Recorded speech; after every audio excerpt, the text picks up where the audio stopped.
whether it was business, personal, my personal adventures, the actual physical adventures, skydiving, rafting, all the things that go into what I thought was me. Yeah. Or what I think is me. It was really about I didn't have any rules, or I wasn't constrained by what most people are, or what I think holds most people back from realizing their dreams. In Character Talks, we aim to unearth the hidden gems of human resilience, courage, and growth. We bring you tales of ordinary people who found themselves in extraordinary circumstances and emerged from the crucible of life forever changed. From tales of facing fear head-on, to serendipitous encounters that altered destinies, and from travels to distant lands that broadened horizons. To battles fought within, we believe that every experience holds the potential to shape us in profound ways. I'm Chris Christie, and this is Character Talks. Just after it's been cut,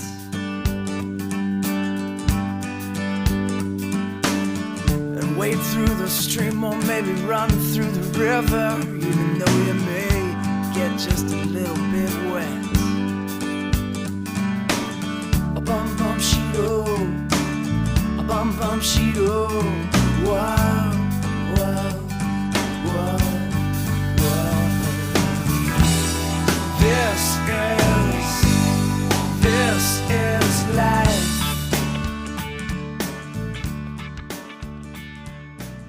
Welcome, adventurers, to another episode of Character Talks. I am super excited about this episode. We get to interview Joe Christopher, who is a good friend and someone who I have a lot of respect for.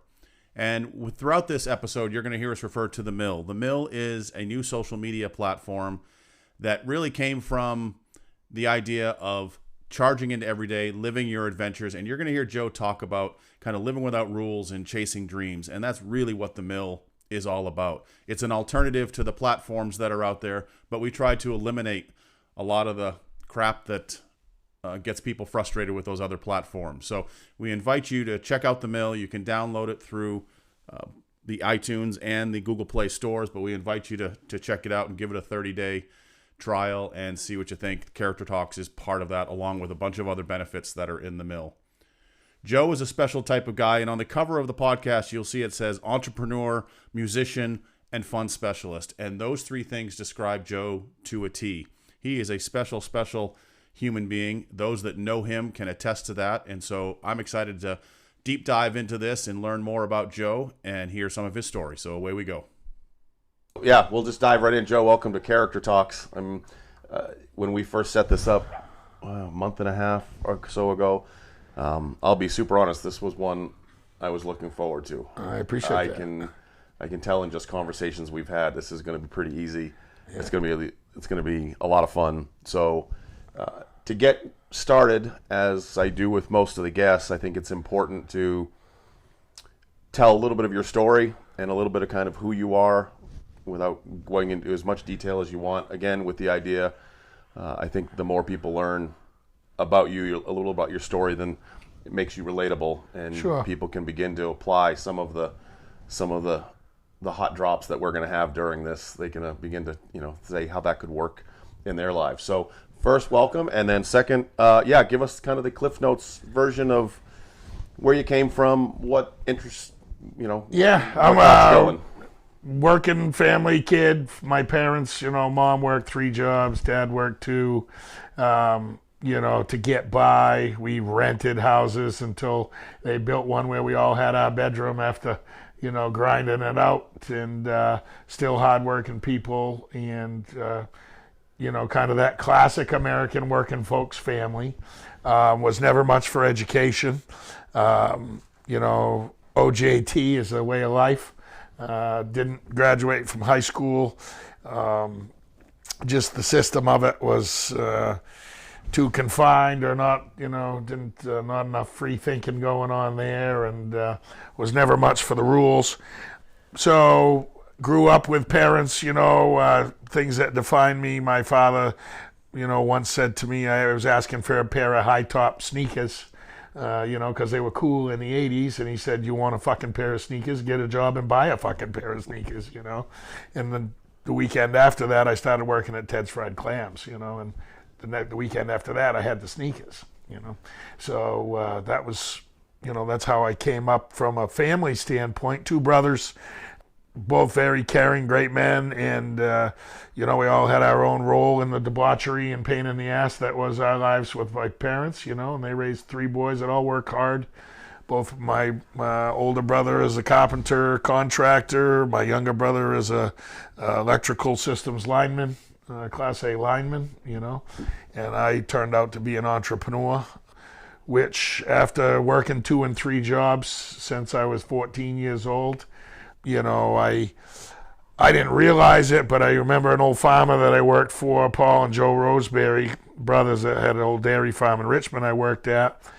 I had said, I had stopped back by after having 500 employees or something and said what was going on in life. And I said, well, I never really thought I'd be in business, And they laughed at me. He said, you were standing here when you were 14 years old talking about building duplexes and renting them, And I didn't realize that I had that entrepreneur thing in there, but it was obviously in there from the get-go.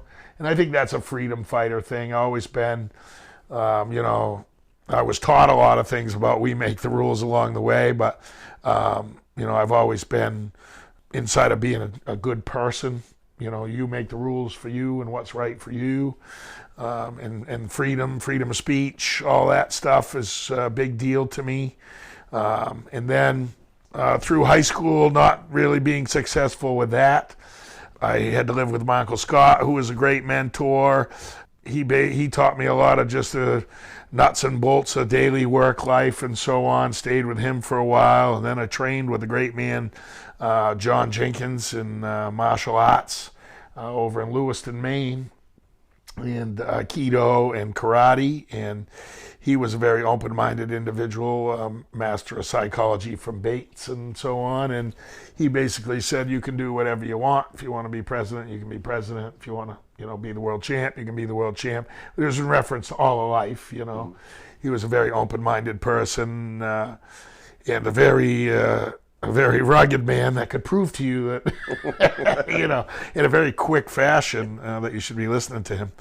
That was very helpful, and then just great employers that led me to the life that I have built for myself, and with their direction. The Roseberries at the farm was a big part. Harry Mavakis at Ted's Fried Clams. Rick from Ricardo's in Litchfield, he was a great business mentor to me. He's the one that actually laid the phrase on me, we make the rules. Not the government, not your mother, We make the rules. You need to figure out what's right for you and do it.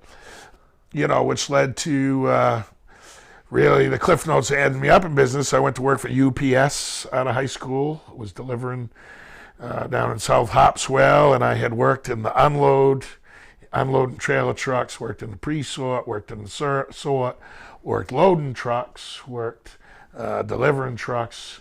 And then I got this great job where I was going to move feeders from Auburn to Waterville, Maine, back and forth twice a day, wash your truck and go home, which is the best job at UPS if you don't work for the company, if you're a Teamster, because you never touch a package, So, and when I got awarded that new position, the greatest job at UPS, I had the job taken away from me from a lazy man that didn't earn it.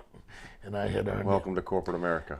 Welcome to the unions. Yeah, I was paying the Teamsters at the time $25 a week, $100 a month to screw me over is what it amounted to me.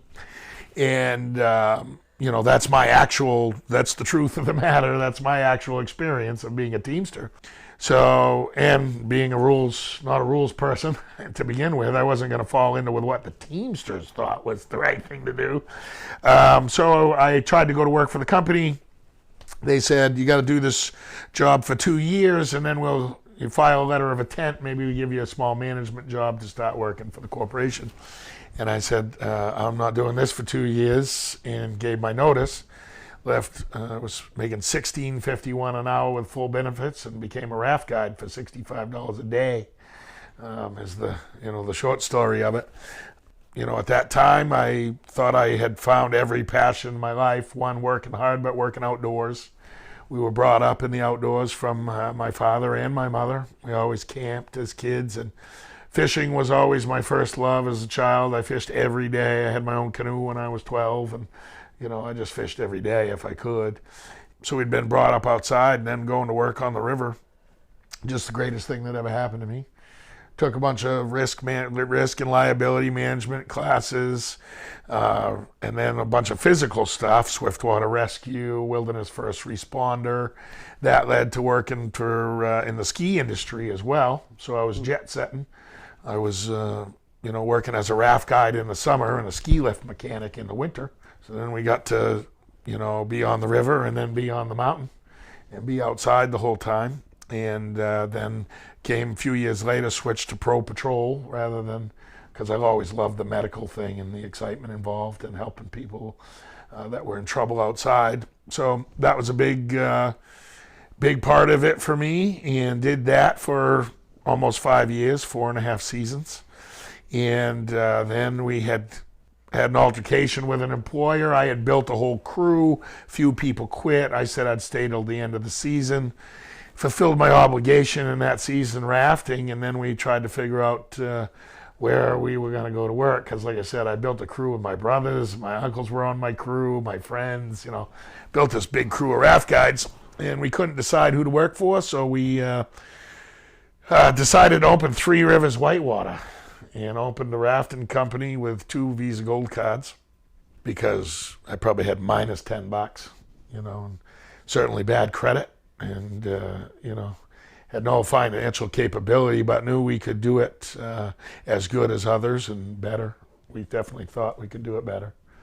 And although we had zero resources, and took those 2 Visa Gold cards and bought 2 rafts and 20 paddles and 20 life jackets. And myself and my best friend Tony opened that company, sold my guns and my kayak and sold everything. And so bought the rafts and built a trailer in the maintenance shop at Sugarloaf with scrap metal.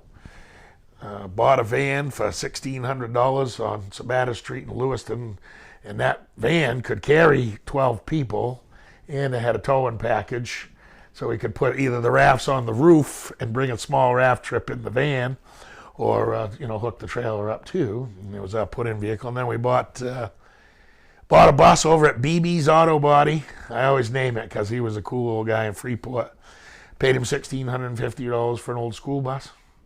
Painted that sucker white. Didn't have a place to operate the business. And we were going to set up an army tent in a field that was owned by the power company and meet people there and cook them lunch in an army tent. Take them down the river. And, we literally were selling trips without a place to operate. And we had my first computer, a little compact computer. Bought a little inkjet printer, and we were printing brochures, handing them out to all our friends and getting friends to go and knocking on doors and so on like that. And that first year, we went up there to set up, figure out where we were going to pitch said army tent.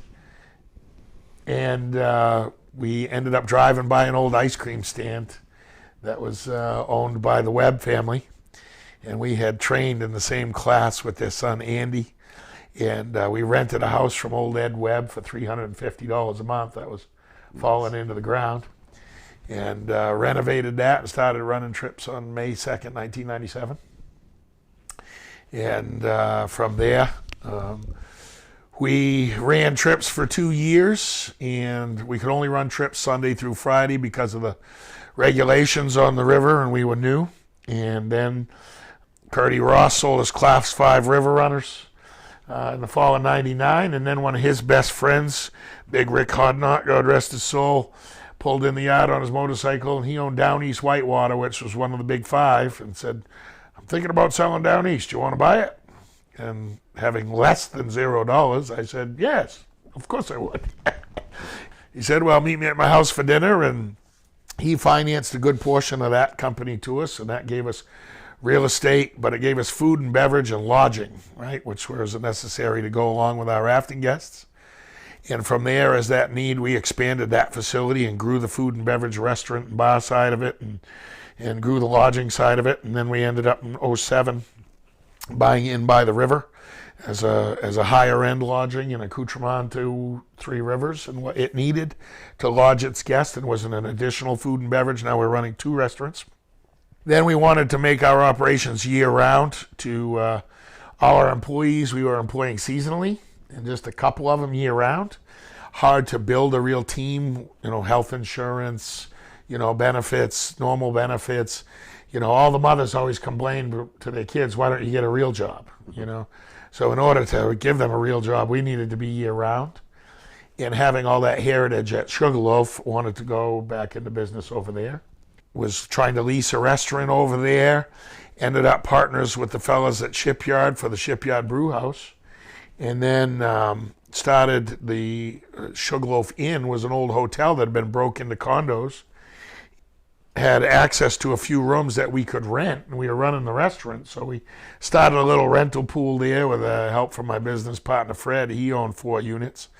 And then we teamed up and used those 4 units as collateral and leverage. Started buying back the rest of the building, 1 condo at a time. And actually turned out to be, I always said it's my greatest math trick, because went in with zero. All of these businesses were created with $0. 0 money down, $0.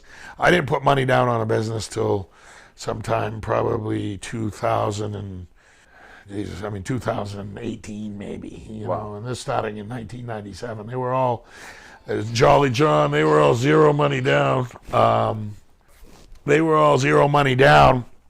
So they used those those rooms as collateral to buy the other rooms in the building. Just thinking delusions of grandeur, which I always have. Delusions of grandeur is that I would buy all the condos and turn it back into a hotel. We ended up having 17 closings in 10 months. Put the building back together, reopened the front desk, and reopened the Sugarloaf Inn as a ski-in, ski-out hotel. The only one in the Northeast privately owned ski with lift access ski-in, ski-out hotel.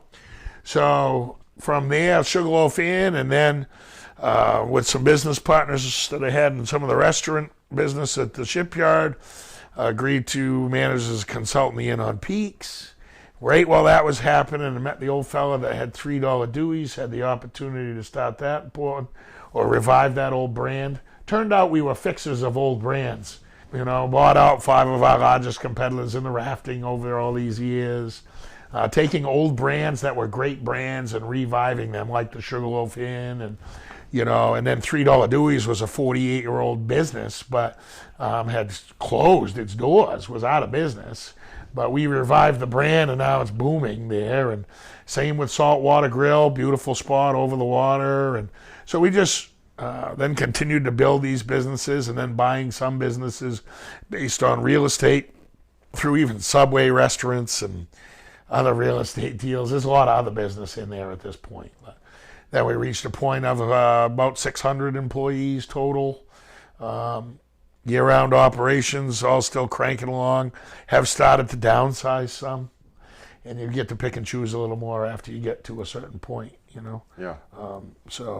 And have, big deals, small deals, but now just kind of chugging along. And my dream I always followed my dreams. Dream was to be a raft guide. We were in the skydiving business in 2011. 06, we started jumping raft skydiving as an add to the rafting. Mm-hmm. And we were avid skydivers, and myself, and then it went through the crowd of friends like wildfire, all the Jamie, Tony, everybody became skydivers, and we opened Jumping Raft Skydiving, and we sold that off years after. But we were always able to live our dreams in what we were doing for business. And we got into scuba diving. Myself and Christopher got into scuba diving in 2000, and then 10 years later, or somewhere around there, around the 2010, 2011, something like that, myself and Jamie started diving down at Utila, the island of Utila in Honduras, and we converted it to business. We started selling scuba diving trips out of the Forks, Maine, for a Caribbean island, and So we always found a way to follow our dreams and do what we wanted to do inside of the business that we were doing and use it as a conduit to get there. And really, I don't think the money was never part of the conversation. Today, we have to do that more because we do and have more. And, you know, it's always was just about living the dream and doing what we wanted to do. And it ends up today. Here we are and selling a few businesses, still buying a few things. But there's one dream left since I was 18, sailing around the world, that I haven't done yet. Been working on that boat for a good 10, 11 years, and she's pretty much ready to go after this winter. And we were going to leave November 1st, but there's still some things to do, which I feel like's a cop-out every time I say it. You know? But so now we're on to running businesses as needed, moving great brands forward that we have. We're in grocery and convenience and many other things these days. And now moving on to living those dreams while we support the communities that we're in, run the businesses that we have, continue to take advantage of our investments. You know, so that's the not so short cliff notes on Joe's existence, I think. Yeah. So with all this free time, what do you, I mean? Yeah. 7 days a week. I just told somebody 7 days a week. I've always worked 7 days a week. I don't understand not working 7 days a week. I truly don't understand it. I drew something on a board for somebody that was having trouble in life the other day, and I drew the 7 days. And I said, okay, so you're working, this person was drinking too much alcohol, and it was messing up their life. I've had my ups and downs with alcohol and drugs and learned a lot in that process, a lot of good things, a lot of bad things. But this person was having trouble with alcohol, 32-year-old lady, just got OUI, lost her job. And her job was with working for us in one of our locations. And I had fired her, and I said, well, you're having this problem in life. It's your problem to deal with, but happy to help. And that's always been a policy for us, and to help where someone needed it. And I said, if you're going to straighten out, get some help and so on, we're right there for you and so on. But I drew the 7 days, and I drew an arrow from Monday to Friday. And I said, so you're going ahead and working and making money and doing the things that you need to do and want to do from Monday to Friday. And then you turn around and go backwards for 2 days. Right? Because it's Friday night, we party like hell, hungover Sunday, not working on Saturday or Sunday or living our dreams and being productive. So now you're going back 2 days. You worked 5, you went backwards for 2. That only leaves 3 days, and that's not enough to sustain you, you know? When really you just need to go forward the whole 7 days. And that doesn't mean it's not entertaining. We've always lived our dreams and did what we wanted to do inside the work. Mm-hmm. You know, but you need to go ahead every day that you wake up. You know, it's a very short life, and you need to go ahead 7 days, you know. I have an analogy sometimes that folks that, well, like you said, chase their dreams and make it happen, live on a 7-day week. And folks that don't live on an 8-day week because they live on the 8th day of the week, which is someday. Yeah. It's always going to be, I'll get to that someday. And well, that's where I feel like a cop-out on the sailing around the world, because I'll get to that someday. That's right. And, you know, which is foolishness for sure. And I like that, the way you put that. But really, I never liked even setting the clock. Like, I don't celebrate birthday as much as possible. People around you force you into celebrating your birthday. And I always avoid celebrating my birthday. He was an old Indian medical doctor and psychology guy, Deepak Chopra, wrote a lot of great things. And I read a book, which I don't read well. I never really could read. I don't know if it's dyslexia, or I don't like the labels either they put on kids for whatever they're having trouble with, you know, but I never was a very good reader. But I did read and muddled through because it was so interesting to me, Ageless Body, Timeless Mind once, great book by Deepak Chopra. And he just said, by thinking that way, even Monday through Friday, 7-day week, into a 30-day month, into a 365-day year, this many years of life, that you're constantly setting this clock in your mind that leads you to your death, rather than it just being an open book of your dreams, you know. And I think what you said, what really rang home with me, and I'll keep, is every day. Every day. Doesn't matter what day it is, it's every day. Yeah. And just live to the max every day, which I think I'm doing. I'd like to do a little more entertainment, a little less business at this juncture. But Can you take me back to the moment you decided you were going to start Three Rivers? Because I think for a lot of folks, intentions are wonderful, but to turn intentions to actions, that's a massive step for people sometimes. So was there just like an aha, like we're doing it, or was there a process that you went through to get yourself to take that first step? And then has that process changed now that you have done that with so many different companies? Is there still that excitement? Is the process the same, or? That excitement is the problem. We say I have a problem. I'm truly a serial entrepreneur that, I see something, I see opportunity in everything I drive by. If a sale sign haunts me, it's incredible. We call it, myself and one of my partners, Ryan, we call it the disease. We have a disease, and you can't shake it. If you have it, it's very difficult to get rid of. But more importantly, the beginning of Three Rivers is as a child, and then through those mentors, my father, my mother, and my Uncle Scott, Harry Mavakis, and all those employers, and then Sensei Jenkins, and employers, George Gustin at the sawmill, and just the Roseberries at the farm. I just got lucky, and I never thought that I couldn't. Even when the people closest to me would say, "What the hell are you doing? You're going to get in trouble. Are you sure you want to do this?" I never thought that I couldn't. And those mentors in me always installed that if you work hard enough, you would be successful. Consistency, persistence, all these things that we consider to be good human traits, or the smart people do anyway. Hard work, bravery, those things, those were instilled in me. I think sometimes you're fortunate enough to be born with some of those things, and people are inherently good and inherently brave, but that stuff gets beaten out of them instead of instilled back into them or something. But you understood that skill set of yourself early.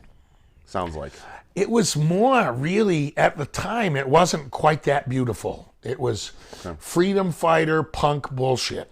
Okay, I was a punk. I used to say this joke: I'm a punk, my daddy's a punk, my daddy's a punk, and I'm a punk. You know what I mean? It was really just freedom fighter. Don't tell me what to do. I will do whatever I want. Do not tell me what. I still have a fight or flight response when someone tells me that I can't do something. And that really, which some people would consider negative, but was the biggest treasure in my life. Having that desire to, even the chip on the shoulder, prove people wrong, whatever like that, which is what it felt like back then. Now it feels more like I understand, and I just know that any person, man or woman, can do anything they want to do. They will have to do all the things that are required for that to happen. It will never happen by accident. Getting lucky is the most foolish phrase there is. And people are waiting to get lucky. And somebody was at a seminar the other day, had a marketing for me, and he said, people kept asking a question at the seminar. Well, how can we get people to, get government money to do this particular thing? Or who should we contact to have this happen? The only person to contact to make something happen is yourself. And put the pieces of the puzzle together and make it happen. It's as simple as that. There's no easy recipe. One of my most common phrases that comes out of my mouth is, your reward is directly proportionate to your sacrifice. And I mean every word of that. Your reward is directly proportionate to your sacrifice. There is not one thing in this life that is free. Nothing that is any good. That feels good, doesn't even feel good. There's no, when you get a trip for free, you cancel and you don't show up because there was no value in it because you didn't earn it. It just, the truest thing that guides me is when it's painful or when the work load is heavy. That's when you got some big reward coming. Right? When it really hurts and it's painful and you've put the work in, and the frustration and the fear and the difficulty and all the things that go along with that, that's where you get to a point where, this is going to be good. And that's just a grown understanding of it now. In the old days, it didn't always feel like that. You know what I Right. mean? It was just a battle at the time, and I was just being a punk and winning the fight. But I think it's interesting though that I think you are applying that same thing now when you mentioned you were just working with that woman and giving back to the community, because there's that same feeling of when you do good for others, when you are of service to others, it comes back to you twofold, tenfold. you know, people might not believe it because when you're doing well, the better you do, the more resentment there is from the people Sure. that don't work hard. And you can tell who's lazy by how much resentment they have for what you've done. You know, that's Right. pretty basic, simple stuff. But I think that, it's reward sacrifice is an ongoing theme. And the dream somehow, and I feel like I create these things in my mind, but that everybody's a product of their experience. And, I do believe in helping others, that they deserve to have this information.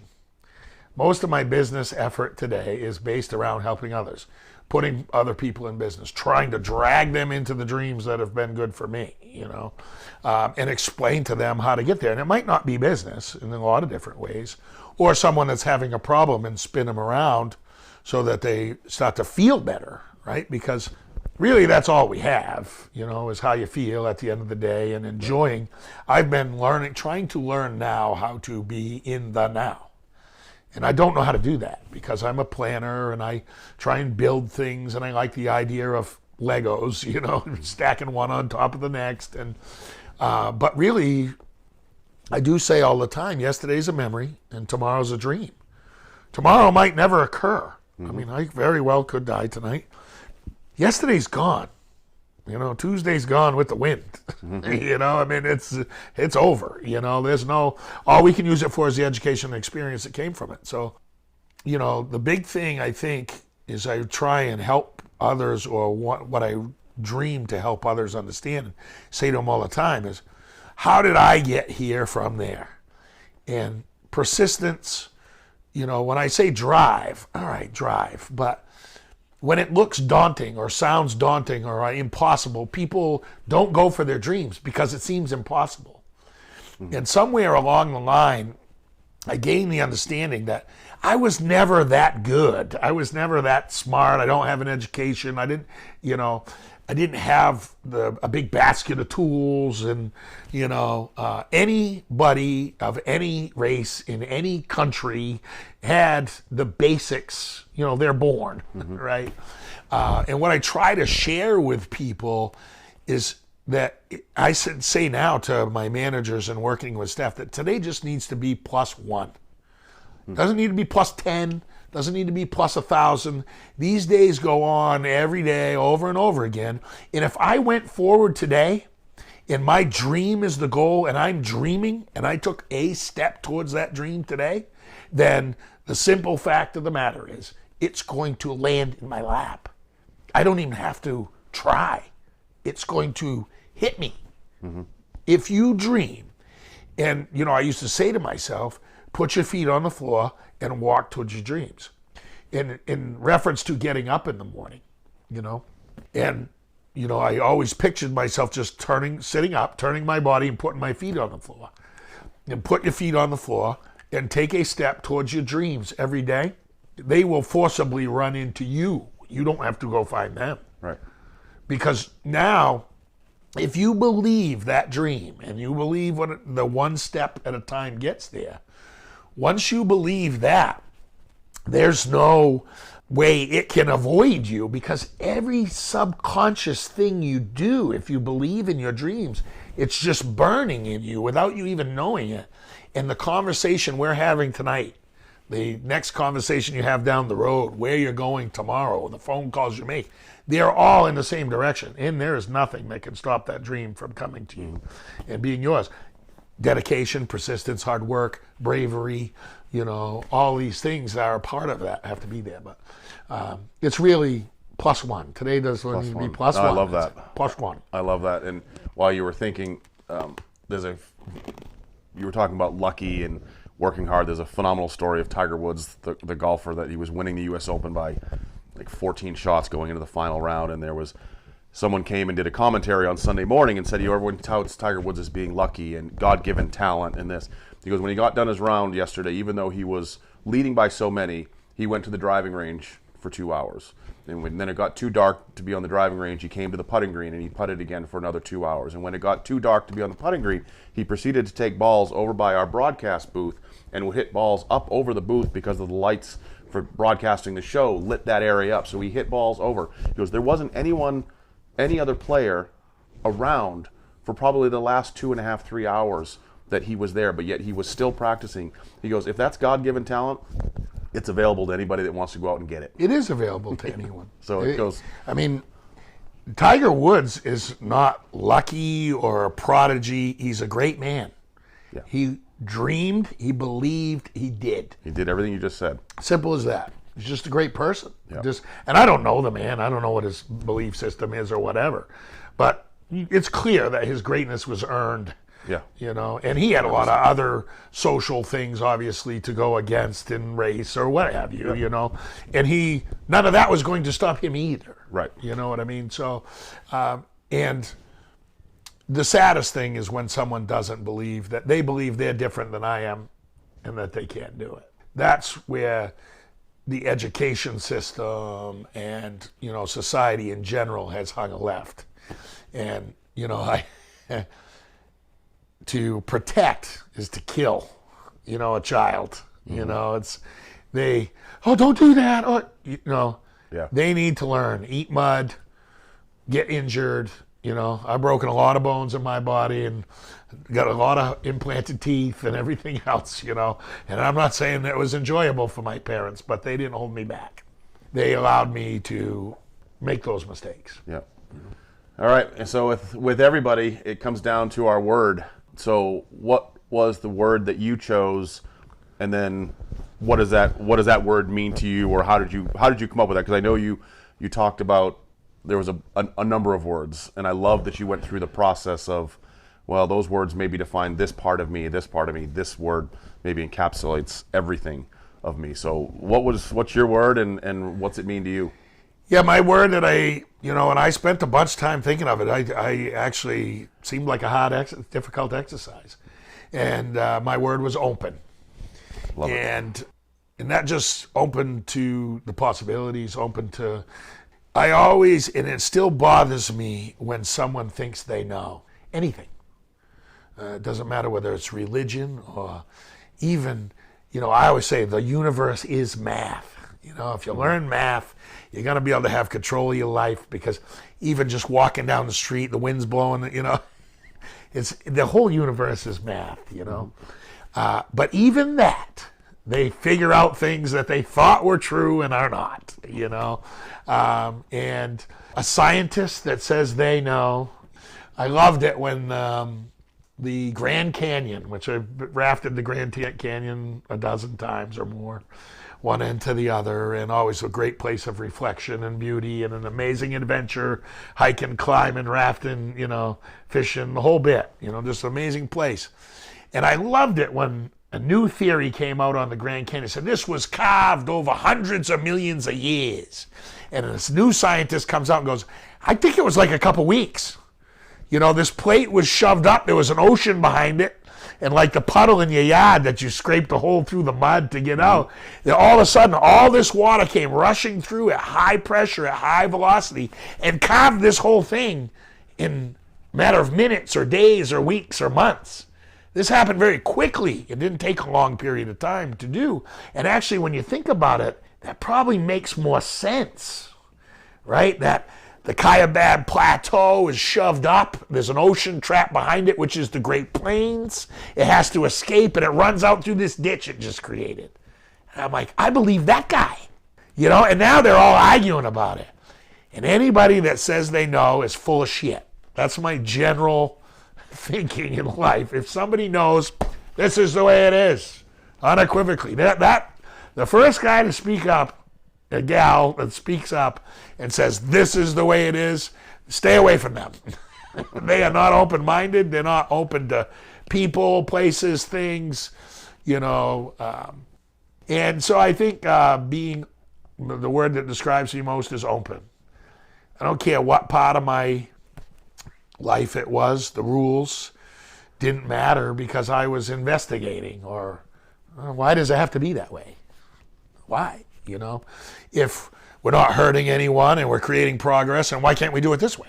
You know, and I think that was part of my, you know, ability. And when you said the start of Three Rivers, why can't we? Right. There's just no reason. What's the reason? Well, because we don't have money. Well, we'll borrow the money.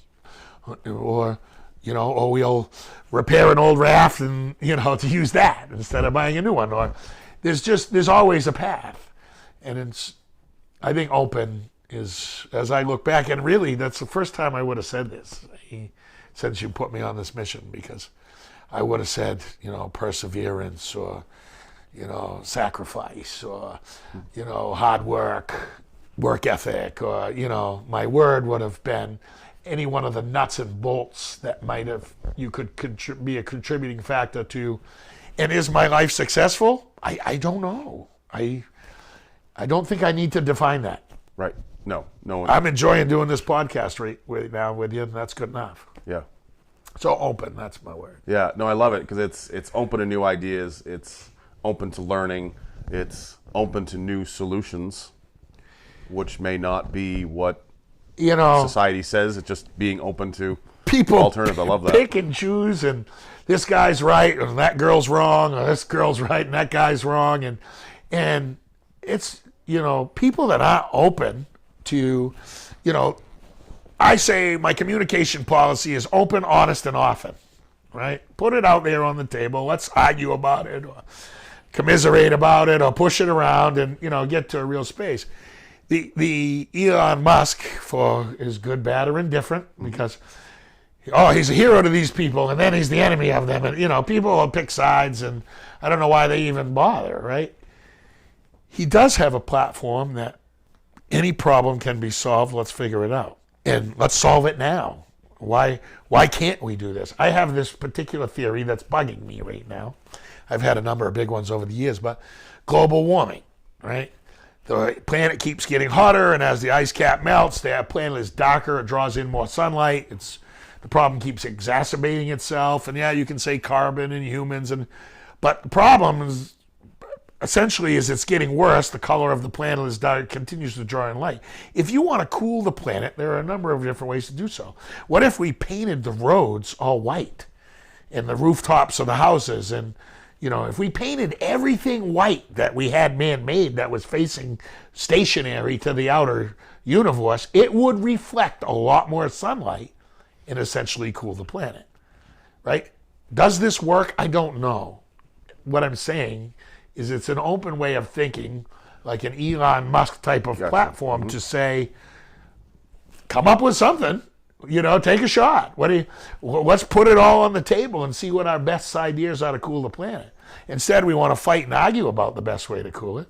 Well, if we got 10 good ideas, let's try them all and see which one starts working the best. Right. I don't know why everybody's got to be right. It doesn't make any sense. It's because of the rules. Right. Well, there's a great TED Talk on the importance of hackers, because everyone has this thing that hackers are so bad. No, hackers take what you do and they break it and they force you to make it better. That's correct. So hackers are what is pushing part of our economies in our It's causing evolution in it's the causing technology. forward movement. Yeah.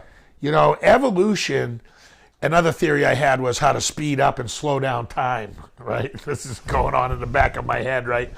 And yeah, I got some problems. And, you know, even aside from drugs and alcohol for 35 years, you know, before I actually have quit drinking for the moment now. And, you know, so, but the fact of the matter is I thought I had this theory about speeding up, slowing time, that due to how you feel and experiencing the now and right now, that it was bits and bytes, like in your computer, which I'm a big Matrix believer, right? That we're in the Matrix. This is a computer simulation. And that's why I'm able to do so much, because I can just walk through the Matrix and do as I wish, right? And it's really just one step at a time, perseverance, hard work. Right. But just the same. I said it was bits and bytes. And, you know, so when you're doing a lot, time goes by really fast. And when you're sitting on the couch doing nothing, it goes by really slow. So it's really just about the number of bits and bytes that you're putting into your life.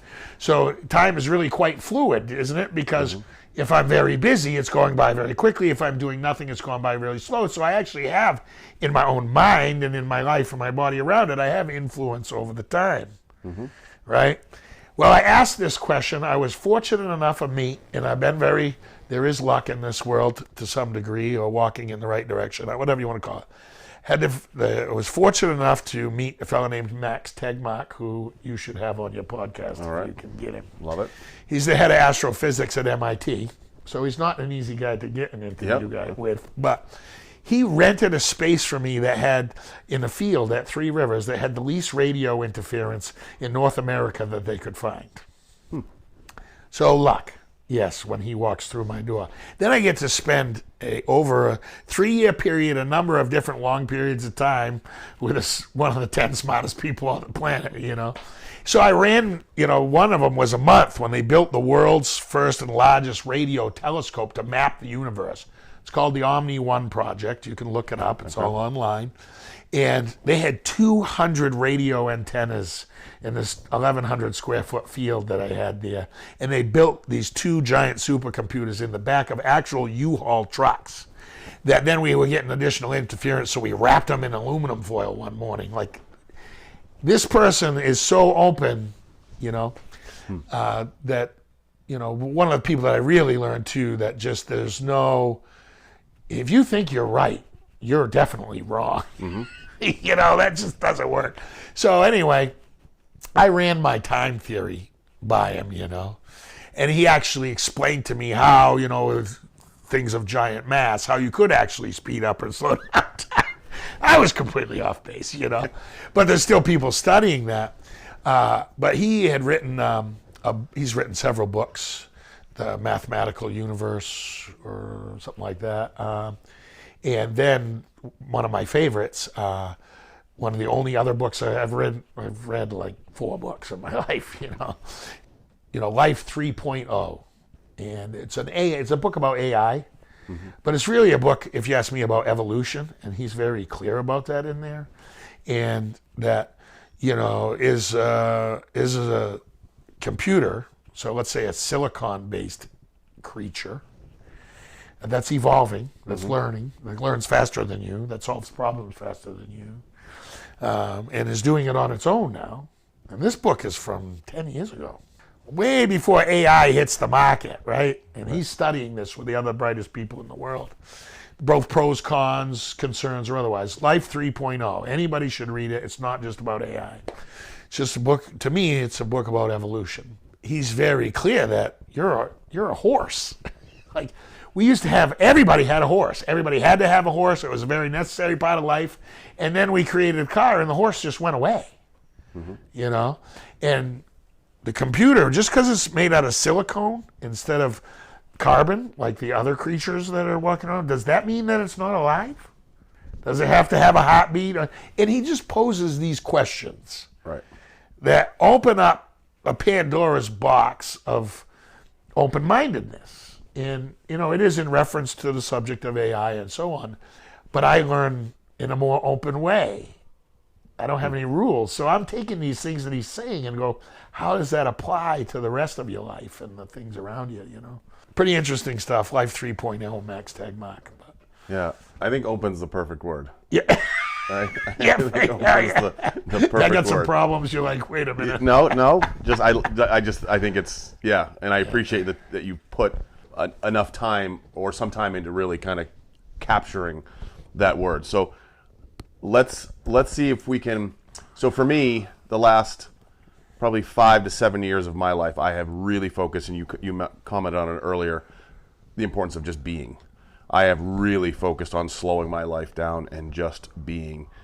And so if I ever find that I get away from it, or if I'm in a bad mood and I find myself going in an area where I don't want to go, I ask myself 2 questions. Who am I being? And is that helping me serve my purpose? That's why I quit drinking. And when I answer those 2 things, I can snap out of, it's a self-check for me. So have you found times when you aren't open or you have not gotten open? And if so, is there something that you do to kind of get yourself back in? Well, I recently quit any alcohol or drug use, and it's funny when you do that, then you start to realize that, the coffee I have in the morning has a profound effect upon me. You know what I mean? It's any drug or alcohol alters your mind or physiology, which then alters your mind, and you know what I mean? And you notice that because I really used to drink, I was a 30-year power drinker, but it never really messed me up. I never missed a day of work. I never, and I always was thinking about the next thing and was open-minded, and, most people never knew I was even drinking, Yeah. I just listened to another book, and a lot of people are sitting around thinking, right? And there's information and resources, and the book was called Unfuck Yourself. And it's a good one. And Scottish fella. We were just listening on our adventure trip that we just did. You did? Oh, good. Yeah, awesome. Really the point of what I took most from that book was these feelings, these thoughts that you're having are yours, and they're created by you. And you feel bad because you're thinking bad and you're feeling bad. And anybody that's been depressed, which is pretty much anyone, when you go down that hole, when you get into that valley and you're depressed, it becomes chemical, and you know that you can't get out of it. That one good day isn't going to do it. That there is going to be a recovery period if you go that low and that difficult to get ready to get out of that depression. That just a good morning isn't going to do it. You have to fight your way back. Which some people don't. They die. It's very difficult and sad when I see it. And today, I really feel like I'm having more of a conversation, and the conversations I'm having with others is this is a wonderful day. And if you don't feel that way, why? And what type of thinking do we need to be doing? Because the book on Unfuck Yourself, and with me, I used to hold my hands up to either side with my palms open and curled forward and say, I can push the wind. And things were going the way I wanted to in business and personal life, and I can do anything. And it was simply because, in retrospect, that I felt that way, that all those things happened. That's why it was happening, is because I felt that way. And when I listened to that book, I was going, when you're in charge and when you're doing well and when you have control over your feelings and it's positive and you're using them to have a better day and make things around you better. When you're doing it, especially in retrospect, and when you're not. And you think back over these periods of time where it wasn't happening for you, you created it. I always do say, I'm a little rough on people sometimes, I say, your problems are your own. You're making them. You're creating these problems. And all you have to do is turn around and walk the other way. Things don't happen to you, they happen because of you, And when you see something bad or you feel something bad, you need to turn and go the other way. I mean, you're a football coach and you try and get kids on the team and make them feel like they can win, and you know what I mean? That this is your choice and your option. That's what coaching is, Life coaching is about, I was very lucky I was a punk, man. I had gotten arrested several times, doing a lot of drugs and alcohol as a teenager and so on. And a couple people, I remember old George Gustin at the Sawmill say, he's a good kid, he just don't know which way he wants to go. He had said that to my father once. And, it takes, when you're in the shit, you feel you don't want to take responsibility. This is happening to me. People don't want to take responsibility, and I think it just seems difficult or daunting. But that's where I just go back to when I put my feet on the floor in the morning, I just got to take one step towards my dreams and believe they'll happen, +1. Doesn't got to be +10. When I go into meetings now, I just say, what are the +1s? What are we? Where did we take a step in the right direction? Yeah, that's mentors. I've been very fortunate to have a number of mentors as well. And when you mentioned, waking up in the morning, one of my mentors, as Jen met him last year, he has #BDOML, that he will not get out of bed in the morning and start his day until he has accepted the fact that today is the best day of my life. And he won't. And it's interesting when he walks up, we were going out to lunch. Well, how are you today? It's the best day of my life. And it's instantly, as soon as he says that, people are like, "Whoa, really? Well, tell me about it." Yeah. And now conversation starts. So yeah, It's truly, by the facts, the only day in your life. right.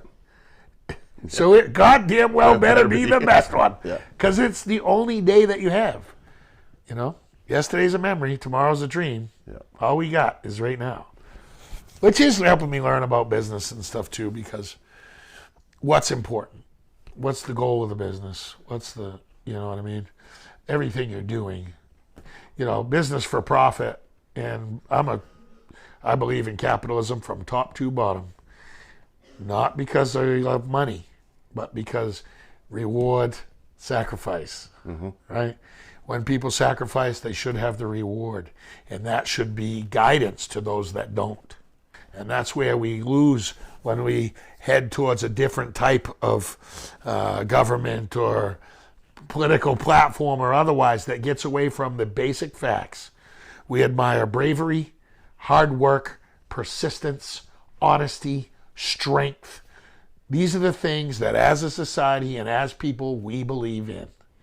And we foster that in every child around us and prove to them that if they work hard and they do it every day and they believe in their dreams, that they will have everything they want.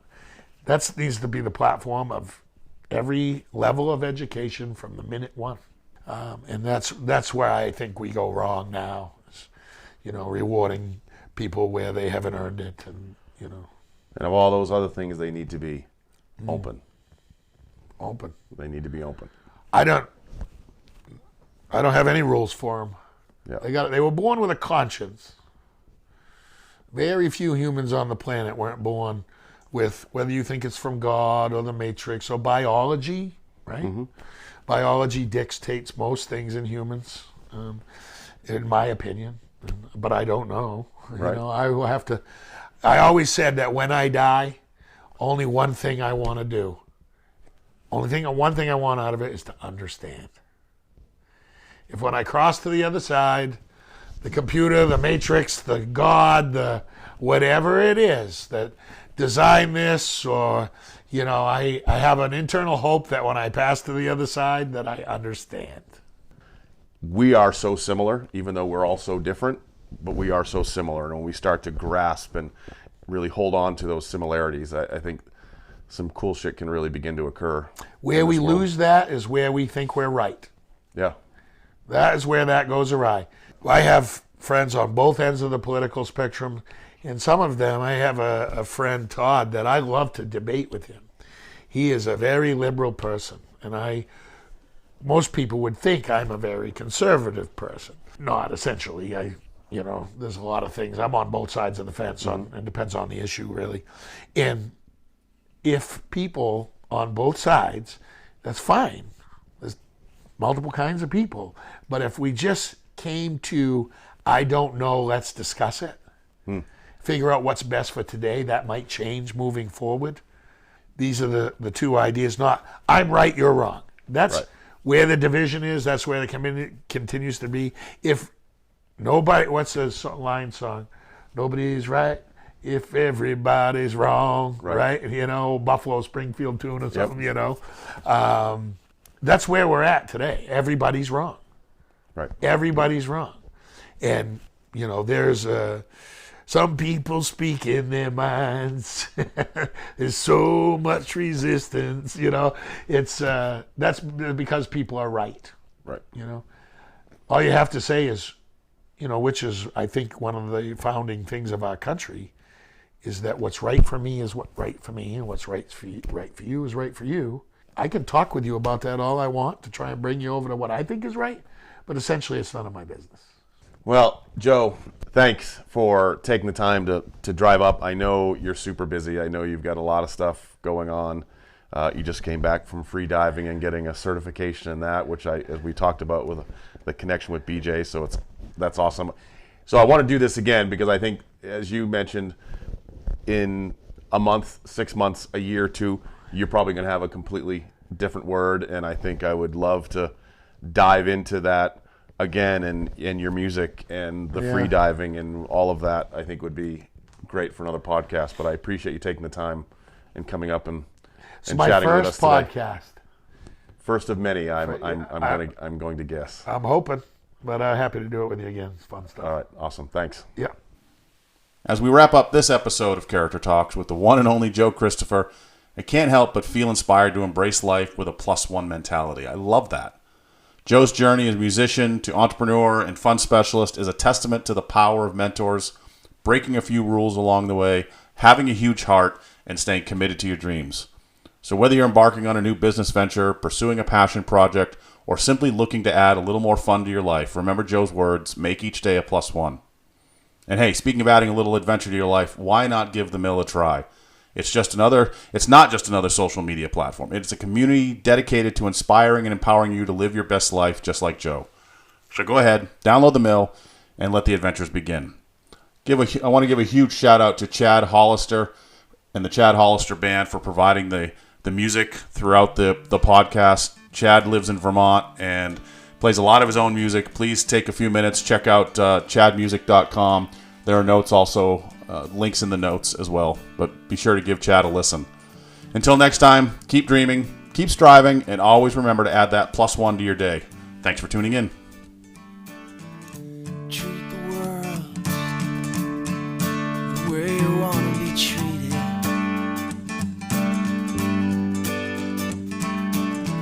And seize the day just like you are needed. Walk through the grass just after it's been cut.